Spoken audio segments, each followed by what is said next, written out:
Good morning, Maragon. I hope that you guys are doing very well and having a great week so far. It's my pleasure just to welcome you to another week of leadership. And today I've just found this awesome book. It's called 21 Irrefutable Laws by John Maxwell. And I'm going to summarize what he said in the book for you guys. And I hope that it's just beneficial. I'm sure it will be beneficial to your knowledge as a leader. And I would highly recommend going to go and buy one of his books. He's a world-renowned expert on leadership, so anything that guy has to say on leadership is worth the read. But anyway, so starting with this book, he mentions 21 laws that a leader should follow, that is required in leadership. And I'm going to summarize that for you and just to explain what he said and why he says that. So the first law that he mentions is called the law of the lid. And this is where he says leadership ability determines a person's level of effectiveness. And as a leader, you can't take someone to a place that you haven't yourself gone to. You can't lead someone to a level that you yourself are not on yet. It's similar to a GPS. A GPS can't take you to a place where it has no idea how to get there or where the place even is. And that is why the people that made GPSs, they had to map out every single route, so that whenever a person wants to go to that place, they at least know how to get from A to B. And if you want to be a leader that takes people to a certain level, you yourself have to be at that level or further than that level. The second law is called the law of influence, right? So this is where it says the true measure of leadership is influence, nothing more and nothing less. And in here he mentions 5 myths about leadership, which I'll quickly go through. So it says there's a management myth. It says how leadership is about influencing people to follow, but how management focuses on maintaining those systems. So obviously as a leader, you put in processes or things in place to make sure that people can follow you. You set up certain structures, like for example, in terms of communication, people want to know how to gather, you make a WhatsApp group, and so that's a management system, for example. Or you have regular meetings on Tuesday or whatever. You set up certain things in place so that people have structure to get to that goal. The next thing is the entrepreneur myth, where it says that entrepreneurs are skilled at seeing opportunities and going after them. But not all of them are good in leading people in their vision. So sometimes it's good to have a dream and you just dream to go to that, but it's not always easy to just lead people to that.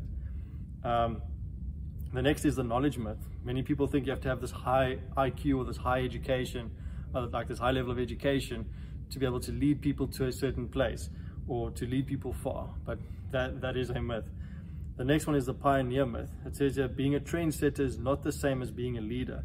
But to be a leader, a person has to not only be out in front, but have people following his lead. That's pretty self-explanatory. Next is the position myth. How it says leadership is not based on rank or title. It's not the position that makes the leader, it's the leader that makes that position. And this is where servant leadership is so important, because it gains the trust and it helps you to influence your followers. And I'm going to pick up on that later, is that how people buy into who the leader is before they buy into the vision. The third law is called the law of process. Now this is where it says leadership develops daily, not in a day. I think a lot of people think that you're born leader and you've just got the gift, or you don't have it. And that's not true. Some people are natural leaders, but it is also possible to become a leader, to grow in your leadership. And just like John Maxwell says, it's a daily thing. And he says, and in this, or under that law, he puts 5 phases, which is very helpful in understanding. So the first phase is I don't know what I don't know. And this is where people don't think of themselves as leaders. And so they don't know the importance of leadership and how to grow it. The second phase is where you realize, okay, this is what I need to know that I don't currently know. And this is where you discover as a leader, okay, I want to grow in that direction or in this direction, and I want to be like that person. Then at least the third phase, where it says, I know what I don't know. And this is where you develop a plan for your personal growth as a leader. And you look at the areas where you have weaknesses, and so you want to grow in those areas. For me personally, there are people that I'm mentored by that are good at certain things. Like I've got a mentor who's very good at team leading and communication. And so often when I have a sermon or when I've got to lead a process, I will ask for that mentor's feedback and say, this is what I did, this is how I communicated it. Or they'll watch and observe how I do it, and then afterwards I'll have a meeting with them just to see or to get feedback on what I can improve on and what went well. So it's important to do both of those. The fourth phase is I know and I grow, and it starts to show. This is where you recognize where you have a lack of skill, like I mentioned, and you start walking in that discipline of your personal growth. And this is where things start to happen. It's like when you have a plan to go to the gym and you start moving in that plan, and you start working at it, then eventually you start seeing results. It's exactly the same with leadership, is that once you've got a personal plan, then you start walking in that, and you start seeing people starting to follow you, and you start seeing the fruit of your leadership. And then the fifth phase is you simply go because of what I know. And this is where your ability to lead is just automatic. You don't have to remind yourself, oh, okay, just jump in there now and take lead. It's just automatic for you, and out of that habit that you formed, it's just a natural thing for you. All right, moving on to the fourth law, right? So it says the law of navigation. So it says, yeah, anyone can steer the ship, but it takes a leader to chart the course. And this is where it says navigators draw on the past. So looking at what's worked and what hasn't worked in the past, and using that to help you forward. Examine the conditions before making commitments. Listen to what other people have to say. Navigators are also good at making sure of their conclusions represent both faith and direction. So being optimistic and saying, yes, it's a scary dream, but we're going to go in that direction. So basically you need to be able to plan ahead. So having goals, adjusting priorities, and taking action and going ahead in that. Cool. So then the fifth law is the following. It says it's the law of addition. And this is where leaders add value by serving others. As I mentioned earlier, is that and if you don't serve intentionally as part of your leadership style, it was not going to come by itself. And Jesus, being the best leader or the best model of leadership, was obviously shown by Jesus. If you're not a servant leader, then it's not going to just happen by itself. It's an intentional thing. The sixth law is the law of solid ground. This is where trust is the foundation of leadership. And this is where your character communicates your potential. You'd rather follow someone who's honest, disciplined, hardworking, rather than someone who's impulsive or deceitful or lazy, or sacrifices other people for their own personal gain. And I once heard this quote that if you take care of your character, your reputation will take care of itself. So if you want to be remembered as a leader that has great character, or you want to have a great reputation, then just take care of your character. Then the seventh law is the law of respect. And this is where people naturally follow leaders who are stronger than themselves. I'm sure if you think back, maybe you had an older brother or sister or a cousin or family member, it was very easy to follow them because they are older than you. And naturally, you want to follow someone who is in a higher level of leadership. You don't just follow someone by accident. It's because they have something that you identify that you want or that you admire, and so that is why you follow them. The eighth law is the law of intuition.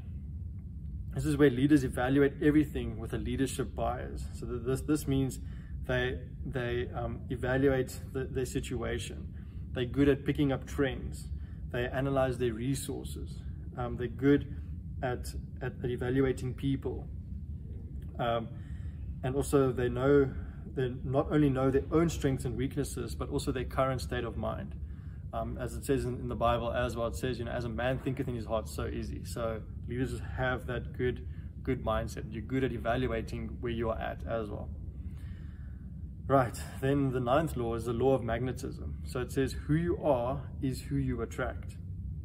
And it says if you want to attract better people, you must become the kind of person that you yourself want to attract.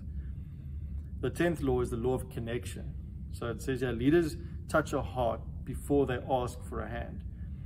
And I like what John Maxwell said. One of the quotes says, people don't care how much you know until they know how much you care. And it's amazing just how those successful leaders care about you as a person first, before, and they want to make sure that you're okay, before they just follow you or whatever your goal is, or whatever your mission is. They follow who you are first, before what your vision is. And also, John Maxwell says here, to lead yourself, use your head, but to lead others, use your heart. I think that's very, very well put there. The 11th law is the law of the inner circle. It says a leader's potential is determined by those closest to him. Like I mentioned, having mentors, having friends, having, your family, those people that encourage you, having people that can look at where your blind spots are as a leader, where you can improve, and where you get feedback from. Having that. And specifically on the mentors is, do they have a high influence with other people? Do they bring you a complimentary gift? I'm not saying like a present literally, but I'm saying, well, what is that special thing that they have that you really admire, that you want to learn from?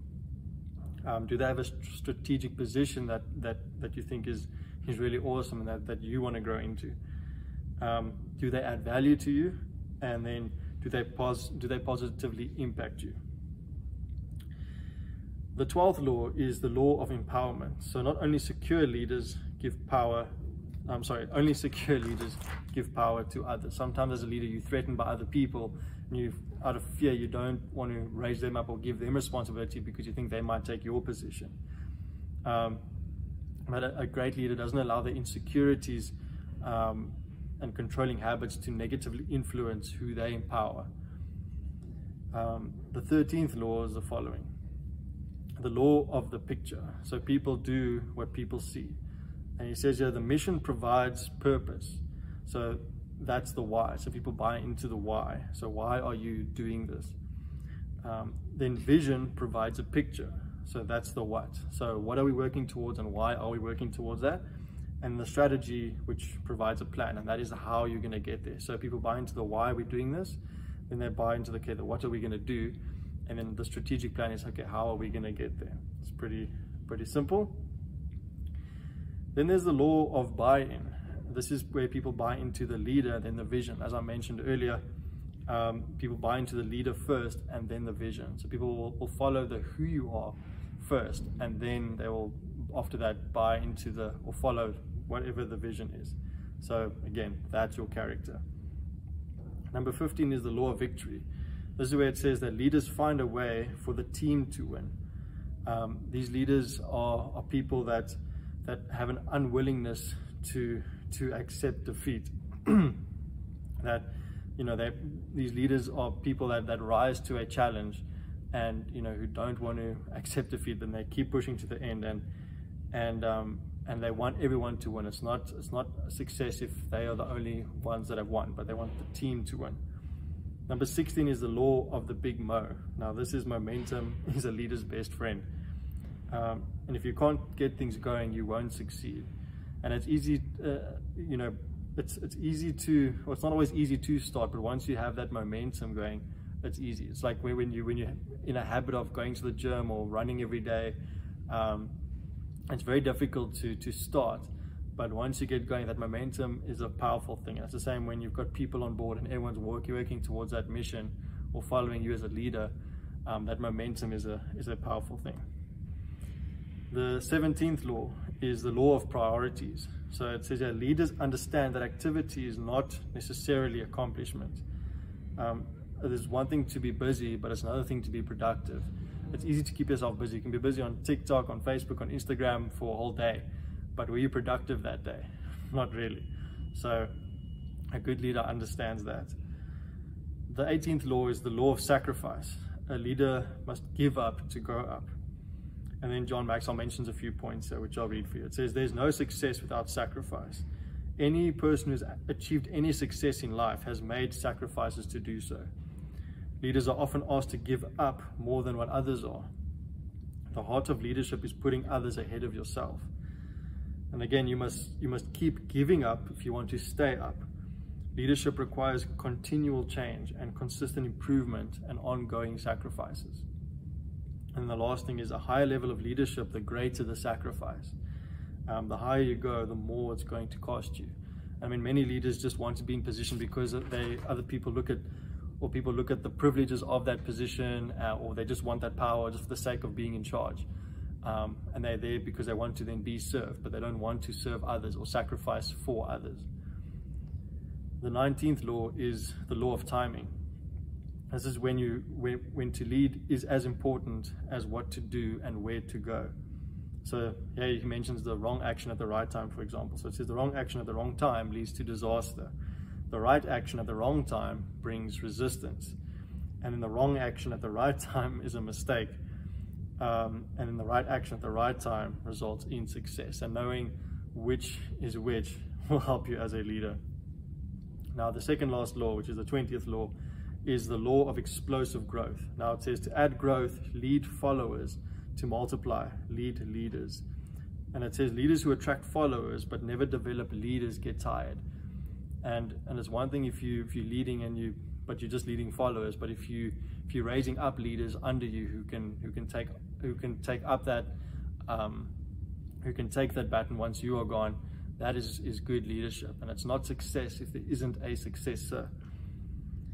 And which leads me to the final law, which is the law of legacy. And it says a leader's lasting value is measured by succession. So, and this is just thinking about, what do you want people to say at your funeral one day? I'm sure you've thought about it. What are people going to say about me one day when I'm gone? Are people going to be glad that I'm gone, or are people going to be sad that I'm gone? There's this funny thing that my favorite author used to say. Is he said that some people bring joy wherever they go, and some people bring joy whenever they go. And it's going to be like that. People are going to think back fondly of you with great memories that you're a great leader, or is it going to be like, oh, we're glad that person's gone because they made everything difficult. And again, that's where I said, take care of your character, and then your reputation will take care of itself. So I just want to encourage you with that, and I definitely encourage you to go and buy any of John Maxwell's books on leadership. He's got great stuff to say, and I hope that this has been great for you, and has been worth your time as a leader. And I just want to encourage you, all of you watching this, you are all leaders in your school, in your homes, in your friend groups. You don't have to have a badge to be a leader. You really don't. And I just want to encourage you to never underestimate that power of that seed that you carry within you, and just the person that you are. And I know that God has given you an amazing gift, and you have a unique calling in God's kingdom. And I just hope that this blesses you, and that you are encouraged by this. And I just hope that you really just take it with both hands, and I'm really excited for you.